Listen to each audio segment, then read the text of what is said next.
Welcome to the Principal Podcast, where we talk about how the best professional services firms grow. Whether you're looking to scale your firm or learn from the stories of founders and leaders who've done it, you're in the right place. Join us as we interview the best leaders in professional services. Let's get on with the show. Pat, welcome to the Principal Podcast. Happy to have you. Thank you for inviting me. It is my great pleasure. Let's jump straight into it. What takes a former US Coast Guard to launch a consulting business? What's the story? So I grew up in the South, in South Georgia, and joined the Coast Guard. I have a bit of an adventurous streak about me, but I spent 21 years in the organization in operational and senior executive assignments throughout my career. And I had terrific time. I loved the people that I worked with there and had wonderful experience in trying to figure out how to build high-performing teams. And so to me, public service is noble in and of itself. And as an American taxpayer, one of the things that drives me to help government clients is how can I help you do what you do better, more cost effectively, and in a way that doesn't create only a transactional relationship. I tend to be more boutique-ish, trying to help the agencies that we support solve thorny problems.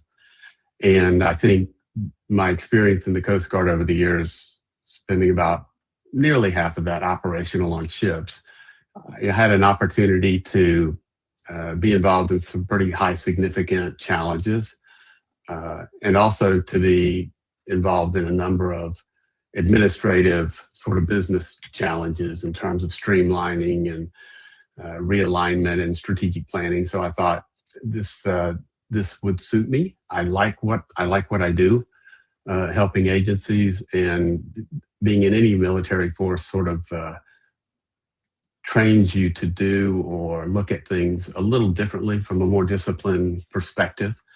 One of our things that I experienced in the Coast Guard, we really focus on excellence, operational excellence, and being responsive. And I thought, boy, that's probably a much needed characteristic or quality supporting government clients.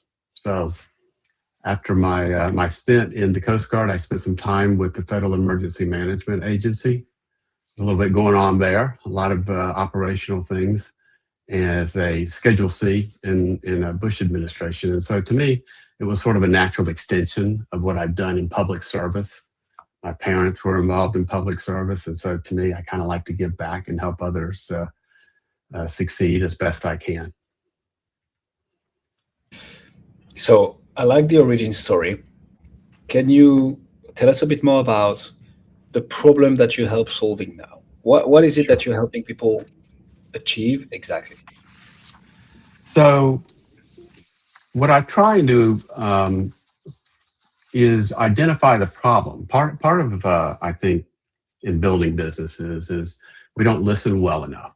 And so I'm generally always looking for an area where I can add value or my employees can add value. So in general, some of the lines of business that we've gotten involved with over the years since I've been involved in government contracting, which started about 2009, it's fairly wide ranging.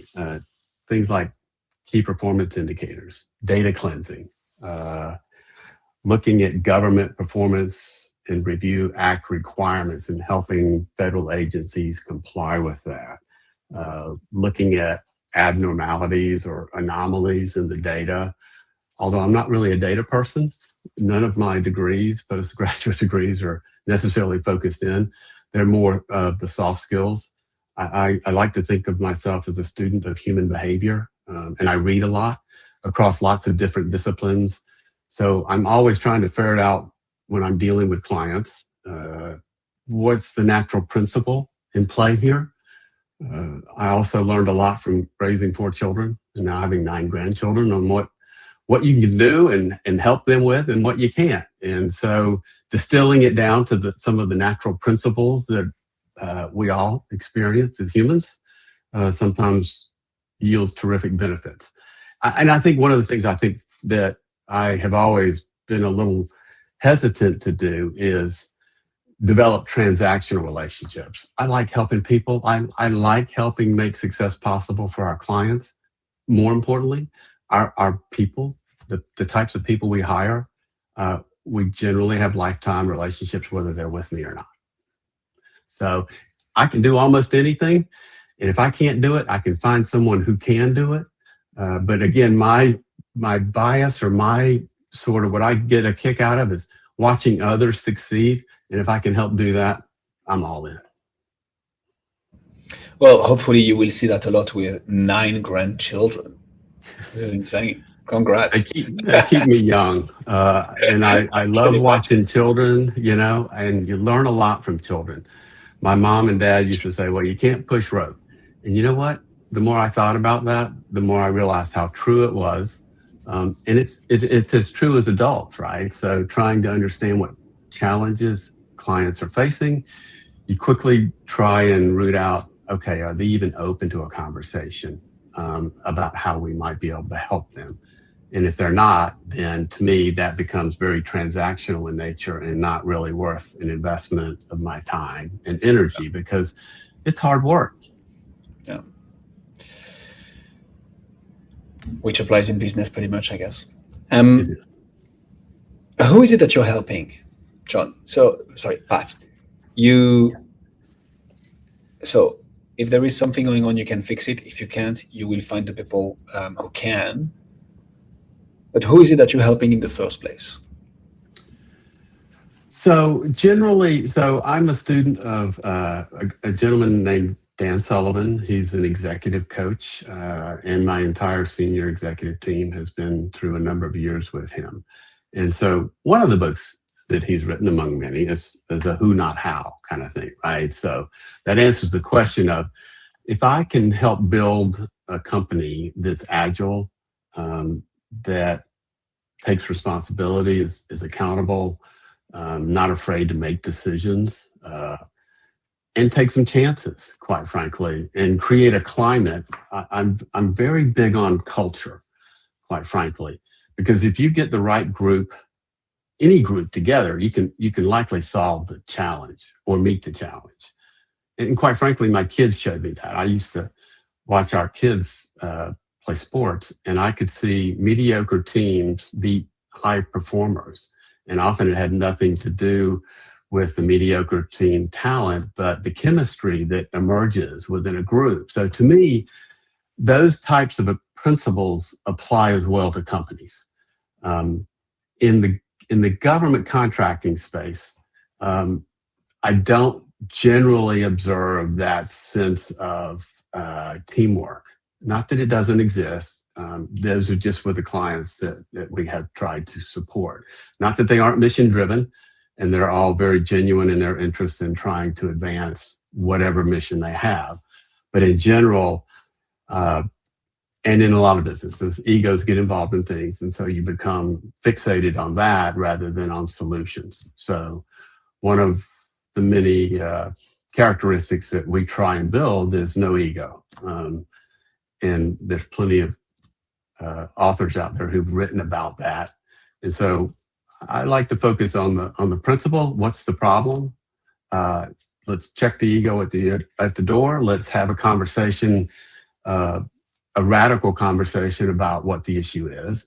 And let's be comfortable enough to throw whatever idea we have out on the table as a potential solution, understanding that I may even go after my own idea. But you can do that if you detach your ego from whatever the challenge is, right? And so to me, it's about the journey. I'm not even that necessarily interested in the outcome. So me personally, I just like learning new things and like solving problems. Our customers oftentimes get tunnel vision and they just can't see the forest for the trees. And in federal space, in general, what I have found is they are resistant to change because change creates a threat to them. So the use of AI is one example. Many people tend to want to protect their kingdom, and we call them rice bowls in the government. And who cares? If we can do something better, faster, cheaper, and serve the customer, which is the American taxpayer, better, or certain groups, why wouldn't we do that? But unfortunately, once you get into positions, all of a sudden the walls go up and you protect. And I've never known a bureaucracy that was ever created that ever went away voluntarily. So it's a challenge. Once something gets established, it's hard to go away, even though the mission may have been dealt with years ago. So that does make a lot of sense, Pat. And okay, one quick question before my how do you Sure. get in front of those people? Who is making the decision of hiring you? Like, you can fix pretty much any problem, but who makes the decision of getting you in to fix the problem? Yeah. So in the government space, it's a bit of a challenge. You have program managers who have a requirement to solve a problem or build a capability or do something. And for them, they are driven by oftentimes very focused vision on making that happen. The challenge for those of us in the government contracting space is you have another group of individuals in the contracting and acquisition area, and they're there to support the program manager, but they often have slightly different requirements and objectives. And so while the program manager may be interested in a solution set that may be quality or costs a lot of money, the contracting officer's job, understandably and necessarily, has to keep an eye towards cost and keeping costs down for the government. And so while I understand that, depending on the type of agency you're trying to support, one may have more sway than the other. And so it is you are competing in both areas, and sometimes they don't see eye to eye. And so while a program manager might want a particular vendor or their solutions or consultant to come in and assess things, the contracting community frequently, in my own experience and the clients that we support, have had an extraordinary concern about cost. And so oftentimes you will see requests for proposals that result in pretty significantly reduced prices on awards that probably aren't going to buy you the capability or insight or knowledge to probably solve the problem that you want. And the government goes through cycles through these years. I'm not a spring chicken, sometimes, and there's often a desire to hit a low price, technically acceptable sort of award, which, in my experience, was originally designed for widgets, for things that had engineering standards that could be produced and replicated. It's hard, really, in my judgment, with people to use that as a criteria for a service. So, basically, in those kinds of environments, you get what you pay for. And so government will often pick lower price submissions and then be frustrated with the outcome because they're getting what they're paying for. So that does make a lot of sense. And then the natural next question is, how do you get in front of those people in the first place? Meaning, when dealing with government agencies, you can have multiple entry points.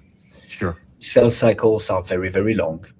They are. But it's also, how do we get, one, their attention in the first place, but two, the time to get into a conversation with the people, if not the decision maker directly, the people who will get us there eventually.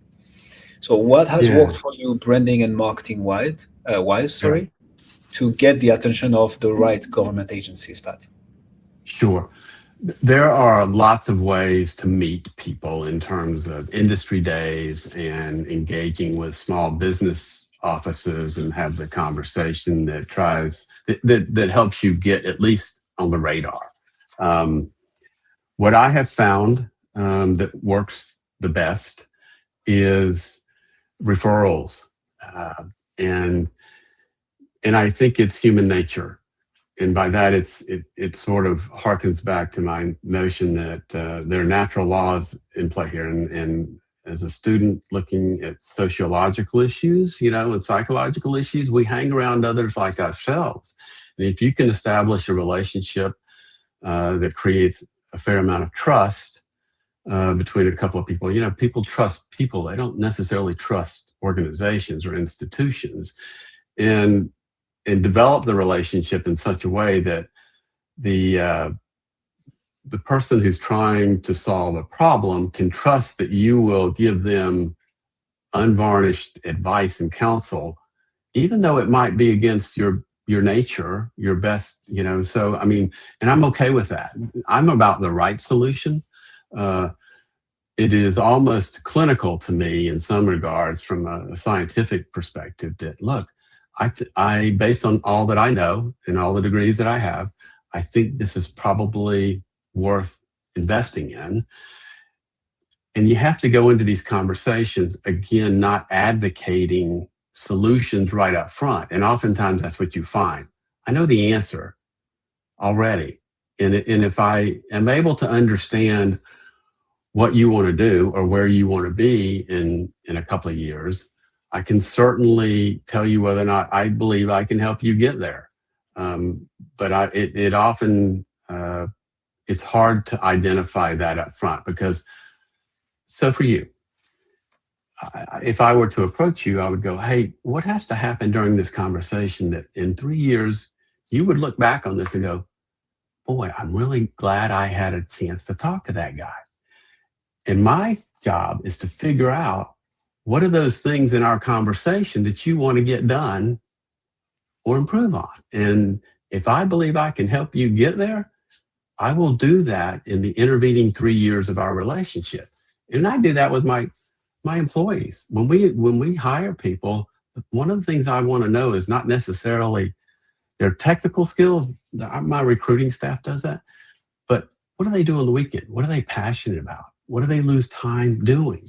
And if I can find somebody like that who's curious, who's honest, who's values-based,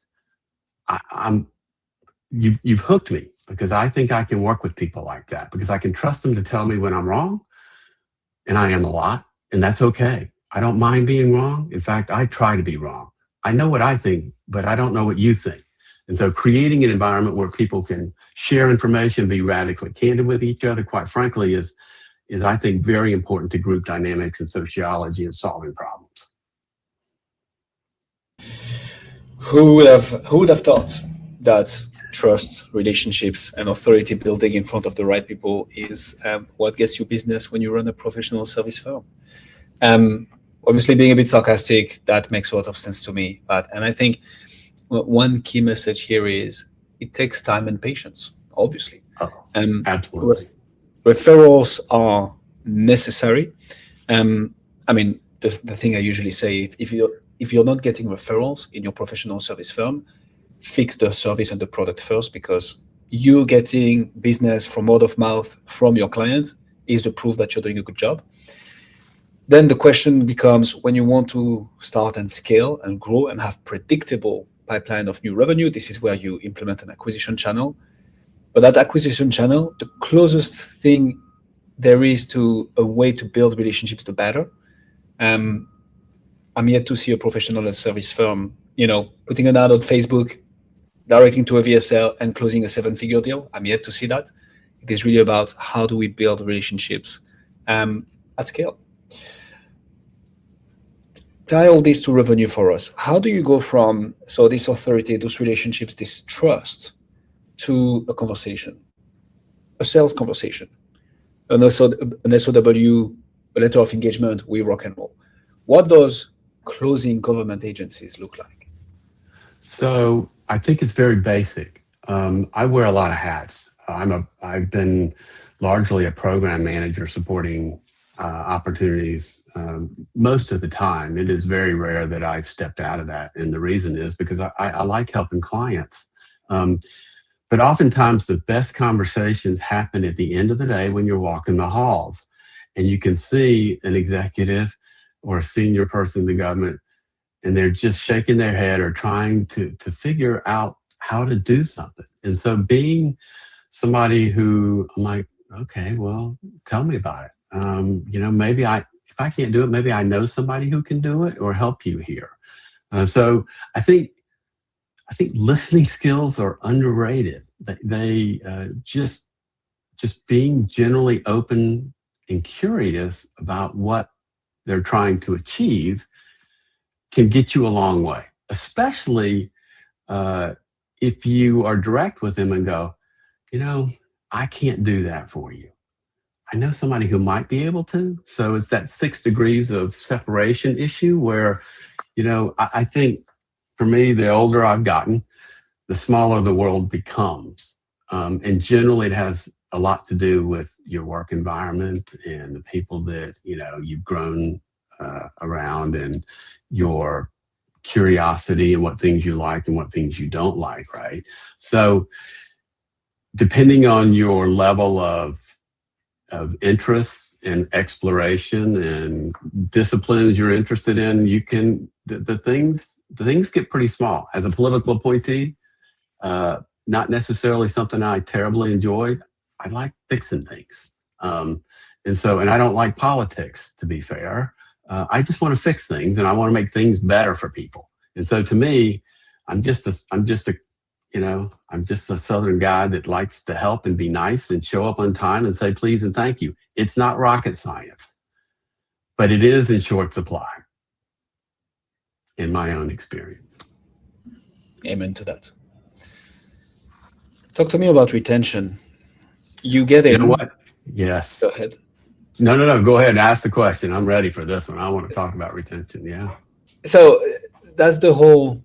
So one would think, right? The harder it is to get in, the easier it is to stay in. Meaning big contracts, big institutions, RFPs, multiple stakeholders, multiple conversations, sometimes months, quarters, if not years of negotiation. But then you're in, or are you? How do you think about keep on providing value to your customers? Not as in we want to make the most money out of them as possible, but more how do we find the next problem and solve it, the next problem and solve it? How do you think about retention and how do you make it work that? So in our system, in the companies we have, I am focused on where they want to be in 3 years. While I know we hire folks who are perfectly happy in a process job, 8 to 5, 8 to 4, whatever, and they're very good at what they do. But after that, there's no interest in bettering themselves. So I am a continuous improvement sort of focused individual. I like to challenge them. And quite frankly, if I can help our employees' resumes be stronger tomorrow than they are today, then I feel like I've done my job. If you're more valuable outside our company than you are inside, and we don't have an opportunity for you, I will help you go somewhere. It's not a zero-sum game. It's not win-lose. And you have to have principles that reflect what you're trying to do. One of the principles we have is win-win or no deal. And so no, I will never grow big. And I'm okay with that because quite frankly, at the end of the day, what I have enjoyed most are the people that come to work with me. My chief operating officer and I have known each other since 1979. The first person I ever hired when I started a company was back in 2013, a year after I started my company. My CFO and I have been together since 94. Our kids played soccer together. So over the time, you really get to develop a deep transformational relationship with some of these people. And our retention, quite frankly, inside our companies that support government clients is higher than most. That's not an easy feat inside the government contracting space because in general, people will jump for a little bit more money. The company, they don't really care about the company. And I think for me, if I take pride in one thing, the companies we created, people care about each other, and we look after each other. And I, at the same time, we solve problems. And I think creating a culture like that at least provides the conditions to do that. So I invest time with people who want to make themselves better, who want to achieve, who want more, and who want to help their communities, their clients, their teammates, their families. It doesn't matter. It's a principle-based sort of approach to governing, if you will. I like your style. Which is why I'm gonna throw a little bit of a curveball question at you now, if you don't mind. Okay. Yeah. What is your number one challenge right now? What is the one nut that you're trying to crack that, once you crack, you take the whole thing to the next level? What would that be for you? Clearly, it's not having grandchildren. So about your business. I think, and this has been fairly recent. So we, in spite of getting exceptional contract performance assessment reports, which are my report card, and we get a lot of them, and we have done a masterful job, in my own opinion, of maintaining operational excellence. I think for me, I emotionally get invested in things, and when I realize it doesn't matter how good our people are, and it doesn't matter at the end of the day, a values-based sort of work ethic. And at the end of the day, the government cares less about that than oftentimes they do about money. And so, I'm trying to figure out how to work with the right clients in the space. And I don't want to be in the space forever. I problems. And it's that journey thing and we use psychographic assessments like Clifton Strength Finders and Colby to help build the right teams and understand how we operate, which is a Colby type psychographic assessment. But at the end of the day,